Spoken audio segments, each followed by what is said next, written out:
So you have the 10 clan, the 10 clans of the Uakiwaki, the Sox, the Sacs, the Ojibwe.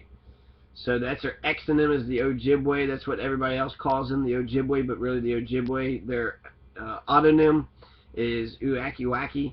So the Uakiwaki. I'm gonna say Ojibwe because it's still hard name to say, but excuse me. I just want people to understand what it is that I'm talking about. The 10 clans of the Ojibwe are fish, ocean/sea, thunder, bear, fox, potato, deer, beaver, snow, and wolf. What I noticed about the names is how indigenous to America all these things are: deer, potato, beaver, bear, fox. So, and then thunder, ocean, so strong things. The tribe is governed by a council of sacred clan chiefs, a war chief, the head of the families, and the warriors. Chiefs fell into 3 categories: civil, war, and ceremonial, but only the civil chief was hereditary. The other 2 chiefs were determined by demonstrating their ability or their spiritual power. This traditional manner of selecting historical clan chiefs and governance was replaced in the 19th century by United States appointees of the Sac and Fox Agency. In the 20th century, the tribe adopted a constitutional government patterned after the United States form. They elected their chiefs, the Sac.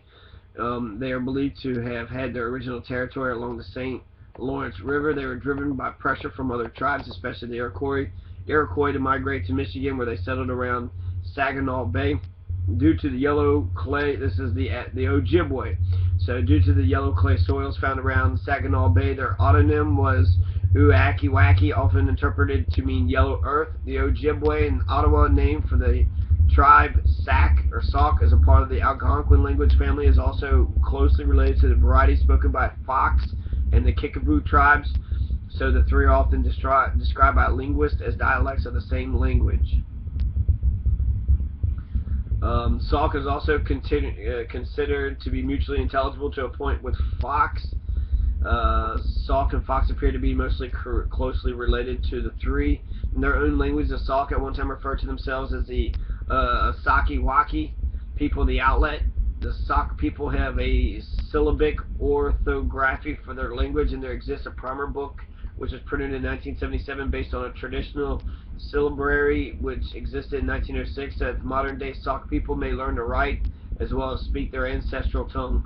A newer orthography was proposed around 1994 to better aid in language revival. Since the former syllabary was targeted towards a few remaining native speakers of Sauk, the more recent orthography was presented with native English speakers in mind. Mueller, 1994. Sauk has so few speakers that it is considered one of the many endangered languages native to North America. In 2012, Shawnee High School in Shawnee, Oklahoma began to offer a Sauk language course, which was Ozugi. Those at the outlet. From the sound of that, the French derived Sac, English, Sauk, Anishinaabe expansion. The Huron attempt to gain regional stability drove the Sac out of the territory. The Huron were armed with French weapons. The Sac moved south to territory in parts of what is now Illinois and Wisconsin. A closely allied tribe, the Meskwaki, aka Fox tribe, who was also there, attacking James Meade. So the Meskwaki were noted for their hostility towards the French, having fought 2 wars against them in the early 18th century. After the Second War, Fox refugees took shelter with the Sac, making them subject to French attack. The Sac continued moving west to Iowa and Kansas. 2 important leaders arose among the Sac, Keokuk and Black Hawk. So that's 2 important people from the Sac, the Ojibwa. Because it's important to know, we know Red Eagle is a Creek Indian, William Weatherford is a Creek Indian, and so the Ojibwa, now we know, is Black Hawk, and Keokuk, Keokuk.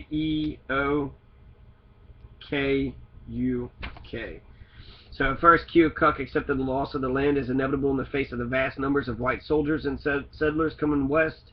He tried to preserve tribal land and keep the peace, having failed to receive expected supplies from the Americans on credit. Black Hawk wanted to fight, saying his people were forced into war by being deceived. Led by Black Hawk in 1832, the mainly Sac band resisted the continued loss of lands.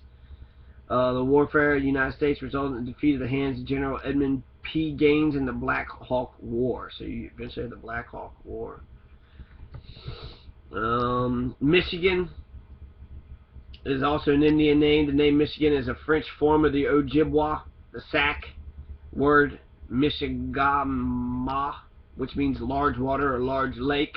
It's kind of like Ohio. Ohio means large river, a great river, large creek. So Michigan means a large lake, right? All the Great Lakes right there. The Ojibwa, also the Ojibwa, the Ojibwe, Anishinaabe, the Chippewa. So they're calling the Ojibwe and the Chippewa, they're saying they're the same thing, but I thought the Ojibwe are also the Sac. So they're very similar, right? You know, they said the Sac and the Fox Nations are really similar. But it says here the Chippewa. The Chippewa. So the Chippewa are the fucking Ojibways. Someone's got to help sort some of this shit out for me, but I'm trying to get a hold of it. So the Chippewas are one of the largest groups of Native Americans, First Nations, north of Mexico. The first historical mention of the Ojibwe occurs in the French Jesuit relations in 1640, a report by the missionary priests to their superiors in France. Through their friendship with the French traders, the Ojibwe gained guns, began to use European goods, and began to dominate their traditional enemies, the Lakota and Fox, to their west and south. So they drove the Sioux from upper Mississippi region to the area of the present-day Dakotas and forced the Fox down from northern Wisconsin, the latter allied with the Sauk for protection. By the end of the 18th century, the Ojibwe controlled nearly all present-day Michigan, northern Wisconsin, and Minnesota, including most of the Red River area. They also controlled the entire northern shores of Lakes Huron and Superior on the Canadian side, and extended westward to the Turtle Mountains of North Dakota. In the latter area, the French Canadians called them Ojibwe or Sault-Sioux. Ojibwe named Boy Chief. So that's an Ojibwe named Boy Chief. And actually there was Little Chief. I saw Little Chief was the name of somebody. Right.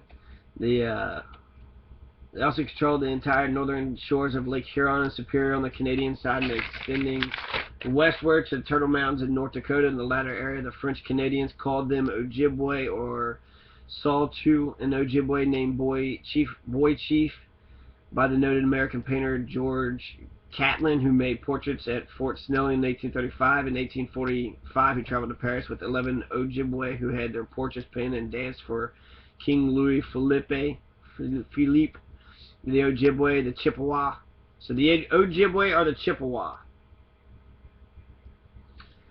And I thought it was the Sac. Are part of a long-term alliance with the Anishinaabe, Ottawa, and Potawatomi people. So right, the Ojibwe, Ottawa, and the Potawatomi are called the Council of the Three Fires. And they fought against the Iroquois Confederacy and some other shit. But the Ojibwe, the Chippewa, also the Ojibwe, so what was Sac? What the fuck is this Sac shit? So the Sacs are their exonym. Oh, their exonym is Ozaji in Ojibwe. So they speak in Ojibwe, but there's something different. They're the Akiwakis. So the Akiwakis are Sacs. So we're just going to call them Sacs because that's easiest to remember. Their autonym is the Akiwaki. So in fact, the Akiwaki should be called the Akiwaki, but you know, people don't write it and they don't fucking know what the thing is. So the Sacs are also called the Akiwaki, not the Ojibwe. The Ojibwe are the Chippewa. So the Ojibwe are the Chippewa. So Michigan, it's a French form of the Ojibwa word. Michigama means large water. The Chippewa, the Ojibwe, one of the largest groups of Native Americans north of Mexico. They're divided between Canada and the United States. In Canada, they're second largest population among the First Nations, surpassed only by the Creek. In the United States, they had the fourth largest population among Native American tribes, surpassed only by Navajo, Cherokee, and Lakota. Because many Ojibwe were historically formerly located mainly around the outlet of Lake Superior, when the French colonists called Sault Ste. Marie, they referred to the Ojibwe as Saltiers. Ojibwe, who subsequently moved to the prairie provinces of Canada, retained the name Sault-Sioux. Ojibwe, who were originally located at the Mississauga River and made their way to southern Ontario, were known as the Mississaugas. The Ojibwe peoples are a major component of the. So the Ojibways are the Chippewa. Okay, so the Chippewa people are a major component of the Algonquins. The Chippewa people live in Canada. Chippewa are known for the crafting of birch bark canoes, sacred birch bark scrolls, use of cowrie shells for trading, cultivation of wild rice, and use of copper arrow points. In 1745, they adopted guns from the British to defeat the Dakota in the Lake Superior area, pushing them to the south and west. The Ojibwe Nation was the first to set the agenda with the European Canadian leaders to try to control relations by signing detailed treaties before they allowed many European settlers into their western areas. Ohio is an Indian name. It's originated from the Iroquoian word Oyayo, meaning Great River. So Ohio is an Iroquoian word. Michigan is a fucked up Ojibwe word.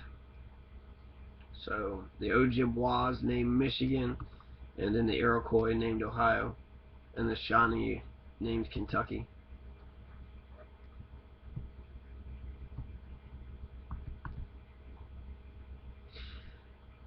Now we're on Hardin County. So that's James Meade. James M. Meade. I think it was important to kind of go through each one of those tribes and to know something about each one. I'm going to have to craft a question for each one of the tribes, and review it, because just kind of going through it, I was getting familiar with it myself, but it's to respect the idea that James M. Meade went there and murdered all these people. That's horrible that he did that, but we need to understand why they murdered them back. And there was a shit ton of tribes. They were all in together, even though they were, they used to war amongst each other. But on that day in 1813, on January 23rd, January 22nd, the 23rd in 1813, they were united in their fight against James M. Meade and the Kentuckians, who were invading their town. And so it's important to understand the people, the enemies, I guess, the so-called enemies. The Kentuckians were massacred supposedly by these folks, but they invaded their land. And so who were the Potawatomis, and then who were the allies that all stood up with the Potawatomis? There was the Chippewa, and then there's the Ottawa, and then there was the Creek, and the Shawnee, and Sac, and the Fox, and the Ho-Chunks.